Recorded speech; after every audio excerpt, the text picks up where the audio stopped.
Good afternoon, good evening, and good morning, wherever you're watching. We are fortunate today at the UNIAPAC World Congress here in Manila, the 28th Congress of UNIAPAC, to have with us the new president, the new leader of UNIAPAC, which is a global organization across 40 countries that brings together associations of Christian business leaders seeking to infuse Jesus Christ into their undertakings and enterprises. Today we have, and we're very thankful to have Sigrid Marz, and I hope I said that correctly, Sigrid Marz from Germany, although she stays in Brussels, as the new president of UNIAPAC, and she brings to it her decades of work in executive coaching, in headhunting in the executive area, and most especially recently, her studies in philosophy and theology, and she brings this perspective to UNIAPAC. Hello, good to meet you and good to have you here at ETVN. Thank you very much for inviting me and for having me. Now, how are your impressions of the conference so far here in Manila? Well, I'm first of all extremely honored for Philippines to have welcomed UNIAPAC to their country. It's the first time that this meeting, this Congress happens in Asia. Mm-hmm. And I think it's as much an exploration for UNIAPAC to be in Asia and to meet our Christian brothers and sisters as it is for as I have experienced the joy for the Philippines to welcome us. So I think there's really a first joy of reciprocity while we haven't really started on the Congress yet. Yes. Well, thank you, and very glad to have you here and to have this organization really highlighting the importance of Christian business tenets and, of course, the conversion that is demanded of everyone in implementing our Lord's tenets in their businesses. With UNIAPAC established in 1931 and then further expanded in 1946, what has been, from your view, the major achievements of UNIAPAC over those decades? Mm-hmm. I think the first achievements we have to recognize that being the one of the Jesuits, because they had the idea that this would be needed for Europe in the post-war. In the 1930s. Mm-hmm. So we were just post the big crisis in Europe in the 1920s, the Great Depression. Yes. But we were also really seeing the misery of people in Europe, which was tremendous. Early misery of the industrialization in Europe was really requiring Christian business owners at the time to take action, and not only to take action in as business owners, but really also, I must admit, even pushed by the labor movement, the Christian labor movement that had organized first.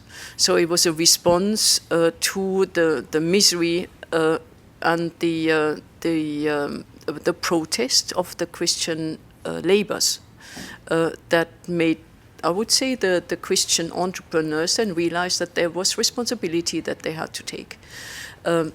The second wave, I would say, was post-Second World War, when the early founding members, which were the Dutch, the Belgians, and the French, were coming to Germany in a movement of reconciliation, because they invited in 1949 the Germans, which was a few years after the war, very few years, to say we need Christian entrepreneurs in Germany also, where during the war, I would say business was heavily compromised also. And then the it was actually the Dutch who invited the Germans, but at the time the Europeans had already reached out to Latin America. So it was from the very early beginning, it was an international movement which depended on the business relationships at the time. And then we started growing Europe, we started growing Latin America, and more recently we started growing Asia and Africa. I have to say Africa came before Asia.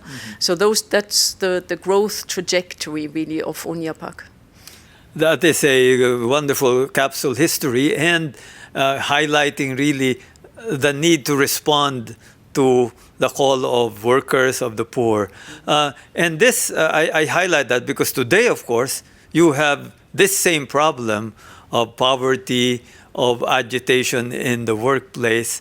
And UNIAPAC, of course, has your message and your approach to address that. How do you see UNIAPAC now in the midst of kind of the same problems and also, unfortunately, also a time of war? Where do you see UNIAPAC moving forward?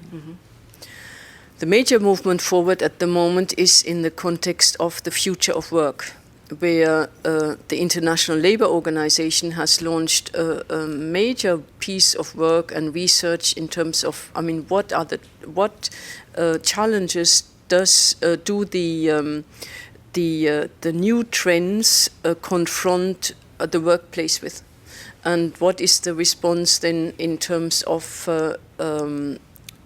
business taking its responsibility. And there we engage really into a dialogue between business and international institutions, where we as UNIAPAC, we brought the perspective of the practitioners, but also where we receive input in terms of inspiration from the academia. And it was a broad project focusing on the future of work.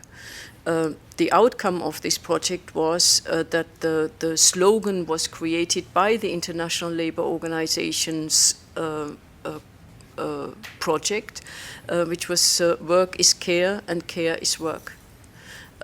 And most recently we were actually informed that this project has been taken up by the mainstream academia, where today the Catholic social teaching, which sees work as a means for the integral development of the human being, is entering mainstream non-Christian academia as a chain of thought that receives a lot of attention for research at the moment.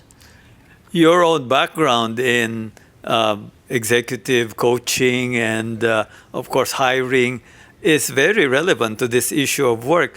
From your own professional perspective, your executive, what do you see are important insights and approaches that may be helpful in addressing this problem of, changes in the nature of work? Big question. What for me was most important was the desire of executives to grow in their career. Meaning executive search, really I met as a profession when I realized that some people have the joy and luxury to make a one company career while others don't. And then I made over the years a contribution of really improving the company environment by getting the right people in the right places, because that creates a constructive work environment. On the other hand, what I also realized is that maybe the pendulum has swung a little bit too far, where people change sometimes. Or people change today relatively often, or more often than in the past, and that can contribute to, I don't want to go as far as destabilizing a company, but I'm sometimes wondering if we are moving towards that, because people change a lot, and for some companies that may be good, for other companies it may be really challenging. And And then we have to strike a balance in terms of, do we look for our own benefit, or do we also keep the benefit of the company in our mind when we as executives want to change companies, yes or no? So it's a very complex, I would say, system of consideration if we move to the meta level, not necessarily to the individual level, because many people like and should be able to do what they feel is right. But on the other hand, when we move to the meta level, sometimes what I've realized, and that was exactly the case in coaching, that executives may leave the company, want to change jobs, addressing an issue that they do not necessarily address correctly while changing jobs. So if when they want to grow today, many people feel it may be good to change companies, but it's not always the case, and that is what I concentrate in my coaching on. So for the right problem, to address it with the right solution. You brought in something that I know you're moving more strongly into, and I think the word you use is ontological coaching, that you don't just look at a particular professional or business situation, but you have to look at it at a philosophical level. And maybe you can tell a bit more about that. But at the same time, I'd like to bring in something that I read in your website, which is that you're offering companies a transformative kind of approach or coaching that would enable their employees to better serve a broader goal, not just corporate advancement, but even the larger society. Maybe a lot to unpack there for you. Yeah. Well, in ontological coaching, we take people as creative, resourceful, and whole. Meaning that it's and in philosophy you could compare this to the now I don't know how to say this in English, to the seed of the oak tree. So everything is in that seed, yes, for it to become a big tree. Yeah. And with a human being, we feel it's the same. Meaning we have many resources that go far beyond whatever we are able to practice at any moment in time. And this is this integral development of the human being, that if we focus the person on the resources, on the untapped resources that the person has in front of herself or himself, we can help grow this person. So I do not focus on technical, commercial skills training or whatever, but really on what are the resources that a person names himself or feels himself or herself having in him or her, and then saying, gosh, I feel that I have something in me and I would like it to grow, or I have learned as a human being patterns that don't serve me anymore. But they may have served me when I was 18 years old, but today I'm 40 or 45 or 50 in a senior management role, and there's something that that doesn't serve me anymore. It's like the shelf life of a habit has expired. Yes. And executives know that, but it's almost impossible to change that by yourself. And it's very possible to do that with a coach today, where that industry is today honestly accepted in mainstream business as a tool for adult learning. And what about that part about organizations? That part about organizations being transformed to better position their people to address the broader concerns of society along with their commercial needs. Companies leave today, on the one hand, companies have realized that they need to address the broader issues, and I'm amazed by the dynamic, response of business to our challenges. Some people talk about greenwashing and whatever, and there may be a lot of it also. But what I'm fundamentally convinced by is that no business person, and that with everybody that I've talked to, I experienced that no business person wants to do bad business. We all want to do good business. Yes. And now we have this challenge that we can contribute to the sustainability of our planet and our human species. And I think there's a lot of conversion going on, be that Christian or non-Christian conversion. A lot of conversion, I would say, in mainstream humanity to do good for the next generation. In your meeting yesterday, you set forth a vision for UNIAPAC under your leadership, and of course collaborating all these sectors. Can you give us a kind of a capsule of your vision points? Thank you. What I tried to underline was that the core of UNIAPAC is valid as it has been valid since its foundation, and that's business serving mankind. We looked at it ever and ever again and never changed it. And next to that, there's 4 pillars that we work on, which are encounter, where we meet, inspiration, where we look to inspire our members, the representation, where we represent the practitioners' wisdom to international institutions, the policy debate, and the Vatican, and conversion. This is the main pillar of UNIAPAC that is very solid and liked by everybody.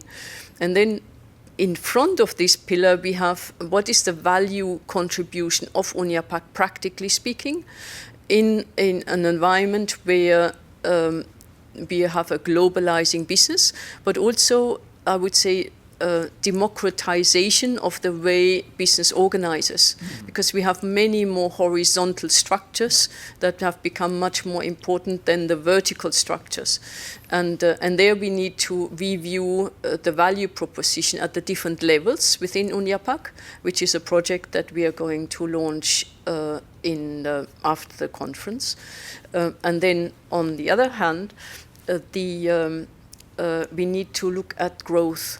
And it was very beautiful to see that the desire to grow came also from the federations of UNIAPAC, and we need to and so it was a coincidence from the International Secretariat and the federations, which was one, and the other big element is really how to continue always growing on this vocation of the business leader and make a contribution, continue searching there, in line also with this future of work, and the Fratelli Tutti and the Laudato Si encyclica.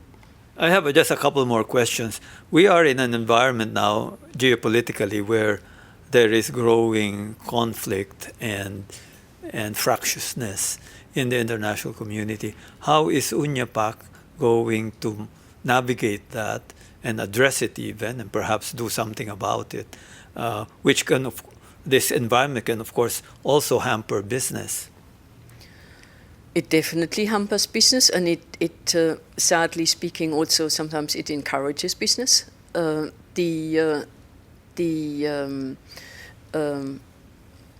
Let me take it in pieces, yes. Because I think there's a relevant story in this question for Europe, where Europe is really a little bit under shock relative to such a war, and on top of it also Israel not being far, so 2 wars being in the vicinity. In the region, and Europe has, I would say, woken up, having to be more serious about its needs to protect itself. What does that mean for UNIAPAC?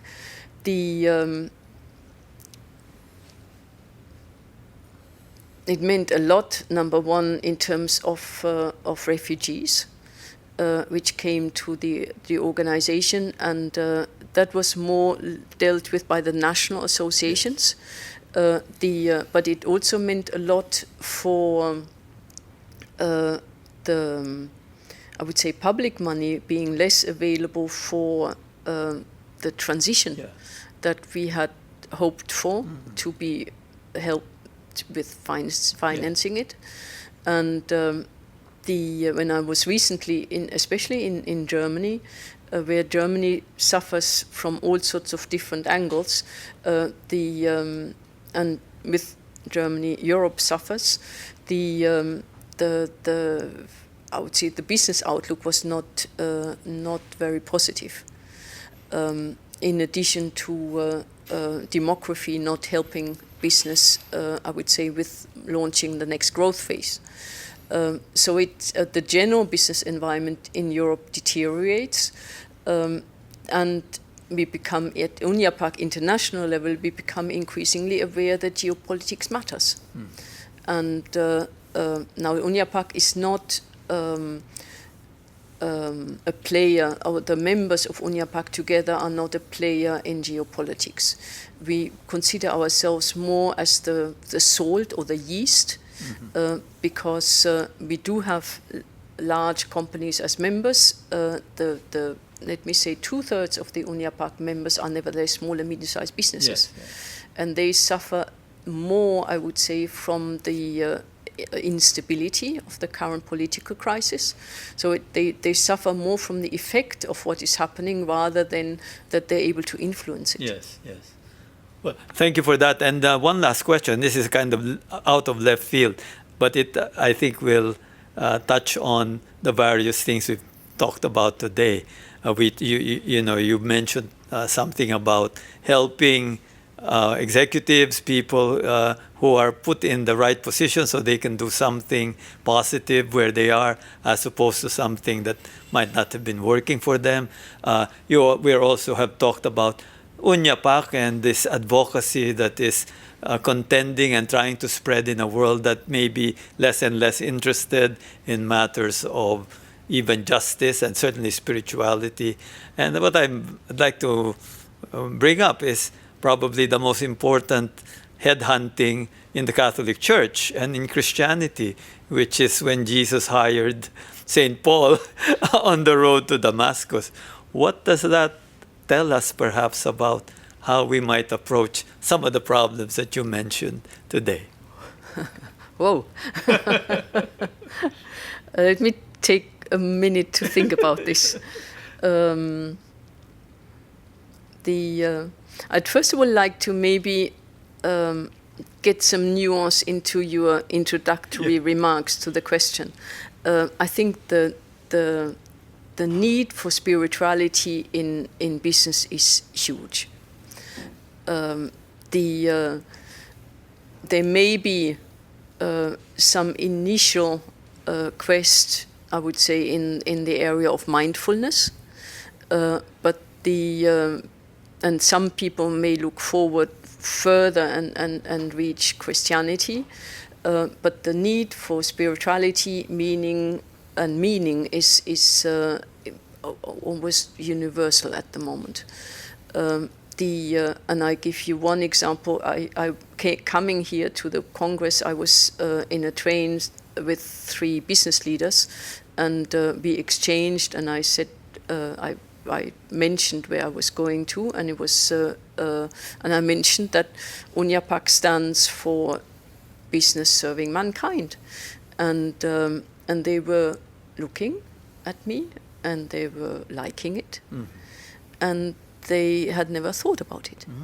Had never thought about it. No. Well, that's a problem right there.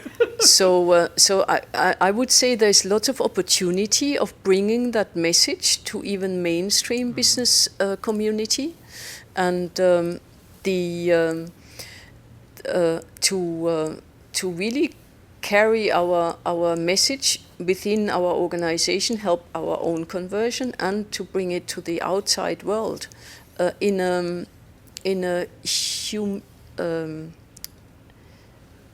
sorry, now I'm looking for my word, in a humble way, as opposed to we know it better. Yeah. The second part is really, and also related to the first part, which is that in this act that, of course, quite famous in Christendom. You have Yeah. Saint Paul being chosen, Yeah. and he has to spread it not to the Jews who The might nation. have some affinity with Jesus, Yeah. but with the Gentiles, Yeah. people who. Yeah, yeah. So that's really Yeah. kind of what Now we I'm face back. now. Yeah. I'd like to quote Gandhi. Yes. Because I think for me the Christians being humble is very, very important. And Gandhi said at some stage, I do like Jesus, but I don't like the Christians. and there's something in there where I think we as Christians, we can grow in terms of becoming attractive for others that want to know more about Jesus, as opposed to us wanting to tell people about Jesus. And this is, for me, a major challenge of the 21st century, where in some countries Christianity is growing. In the region where I come from, Christianity is shrinking for the moment. And how do we radiate in the way that Jesus must have radiated, or that even St. Paul, when he had his spiritual experience, was able to go to the nations, Yes. and without investing all his energy that he could, but in a way that was I don't want to use the word convincing, but that was attractive. Yeah. And for me, it's more, how do we as Christians become attractive? Not in terms of publicity or in terms of, but really because of the way we radiate. Actually, in the early church, as you will recall, the Christians attracted the non-Christians because of how they loved each other.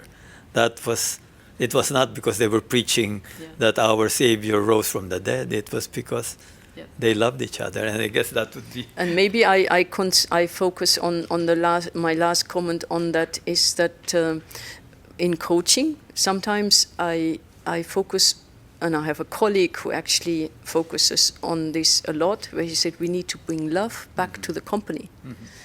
And love, I would say, starts with collegial relationships, but it also starts with respect. And when we think of love today, or at least in mainstream conversations, love is for the family. But I think there is a place for love in business and in collegial relationships, which is what Pope Francis calls the social love, or the love of social relationships. I don't know exactly the English term. Does it call it societal? I can't remember, but I think people will know what. Part of it might be just Christian brotherhood, which or fraternity. He had a special term for this, which I think is very relevant to our business community, which is societal love or social love or something in this term. Yes. Well, again, thank you for this time with us, Sigrid, and may we just invite you, if you wish to give a message to the conference participants, and invite them to pursue some of the thoughts that you espoused today. My main invitation would be to really explore and be curious about our cultural differences, and to see what facets of Christianity live in this global community that we will be and that we will form, and really focus on friendship, relationship, and exploration of how fascinating humanity can be. Thank you. Thank you, Sigrid Marz, the new president of UNIAPAC, and we invite you all to, again, engage the conference. Of course, ETVN will be covering this with timely summaries of the speeches, the plenary sessions, as well as the breakout sessions. Just keep watching our channel on YouTube and Facebook. Thank you, and we'll see you at UNIAPAC World Congress in Manila.